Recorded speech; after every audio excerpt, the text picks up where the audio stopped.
What type of flange and gasket do I use for FRP piping and tanks? Hi, I'm Dave Chapman, Sales and Service Manager for RPS Composites. Flanges and gaskets in plastic piping can be a complicated subject, so here's the Coles notes on FRP pipe and tank flanges. Choosing the wrong type of flange or the improper flange installation are two of the leading problems for FRP pipe and tanks. So first off, let's take a minute to look at the flange construction method. Generally speaking, there are two methods for making FRP flanges: integrally molded or contact molded on a pipe stub. An integrally molded flange is made directly on the flange mold, so the flange face and hub are one piece. The operator applies the surfacing veil directly to the flange mold. They roll it out, apply the chop strand mat layers and woven roving layers if there were any. They take it off, trim off the flashing, drill the flange, and you have a one-piece solid FRP flange. A flange on pipe stub is a little different. First, I slide a tapered piece of pipe down over my flange mold. I apply the liner material up and onto the tapered pipe stub. In this case, it's an abrasion-resistant liner. That's why it's green. You apply the structural layers, you roll it out, and you have a flange on pipe stub. Note the top of the flange is actually the original pipe stub I slid down over the mold. Both integrally molded and flange on pipe work well. Some customers like integrally molded because it's a one-piece construction, but it'll cost you about 30% extra. In addition, the flange might be plain-ended for a butt joint system, or it might be bell-ended for an adhesive joint system. Both systems can work well. Check out our webinar on butt joint versus adhesive joints to learn more about this subject. Once you've chosen if you want an integral flange or flange on pipe, you'll need to figure out what type of FRP flange you need. There are basically two types of FRP flanges: full face and lap joint. Full face FRP flanges are all FRP right to the flange OD, complete with the bolt holes. A full face FRP flange has to be bolted to a flat face. You shouldn't bolt a full face FRP flange to any type of raised face.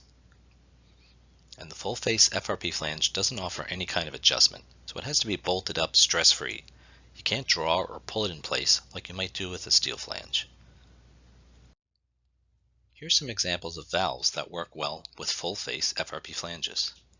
Note the linings go right to the OD of the valve. What about these valves? These valves won't work well with a full face FRP flange. If a full face FRP flange is bolted to this valve, it's going to be unsupported around the bolt holes. And when the flange is torqued up, it's going to want to bend into those unsupported areas.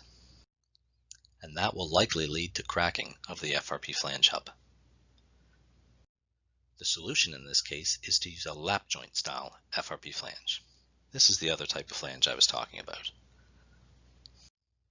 A lap joint FRP flange, only the hub is FRP. The bolts go through a metallic backing ring. The backing ring can be galvanized, epoxy painted, alloy, or in some cases FRP is used for the backing ring as well. The backing ring isn't standard though. The ID needs to match the OD of the FRP flange. At RPS we normally used an A105 forged flange. We machine off the hub and the raised face, open it up to the required ID, and then have it galvanized or painted. Sometimes it's difficult to tell if the mating equipment has a true flat face, especially if you only have a cut sheet.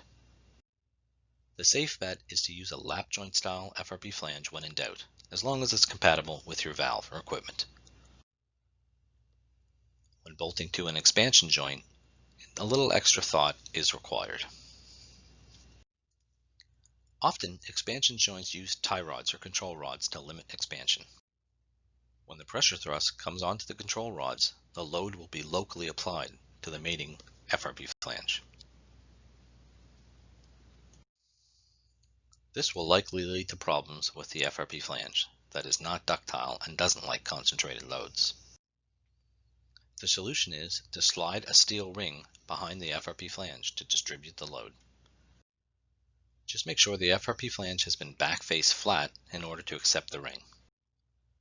And the ring is basically the same ring used for a lap joint flange, although the ID may be slightly different.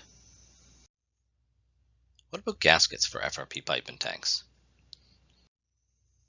Well, if it's compatible with your environment, the safest bet is to use a full face EPDM 1/8 inch thick 60 to 70 diameter gasket for both lap joint and full face flanges.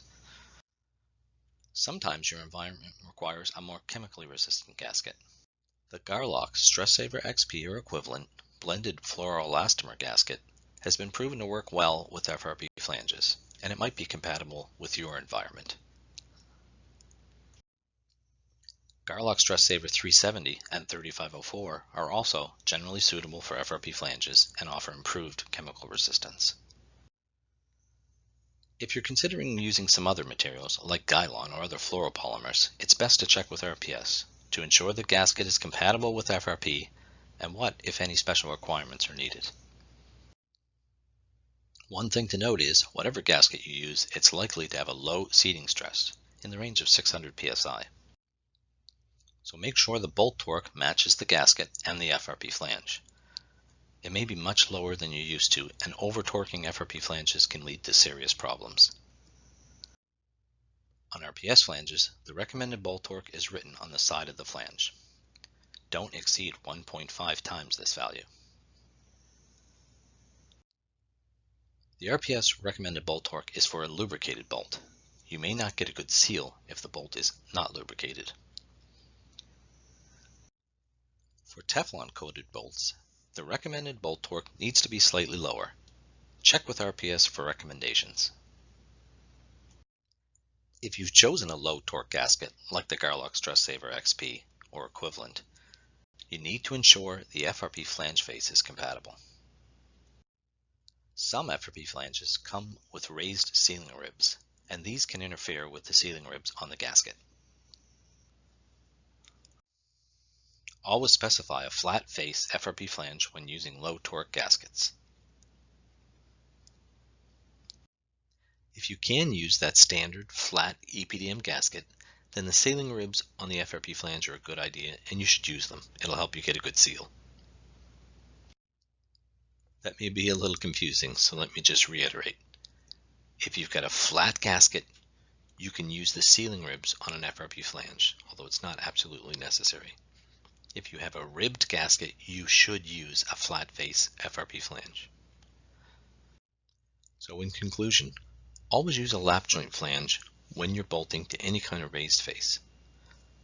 If you're not sure about the flange face, again, use an FRP lap joint style flange as long as it's compatible with the valve or equipment. Make sure your gasket is full face and it's compatible with FRP flanges. Again, EPDM is your safest choice for FRP. If you're using a low torque gasket that has those sealing ribs on the gasket, make sure your FRP flange face has no sealing ribs, i.e. it's flat faced. Make sure you're using the proper bolt torque. If it's not listed on the flange, check with your supplier.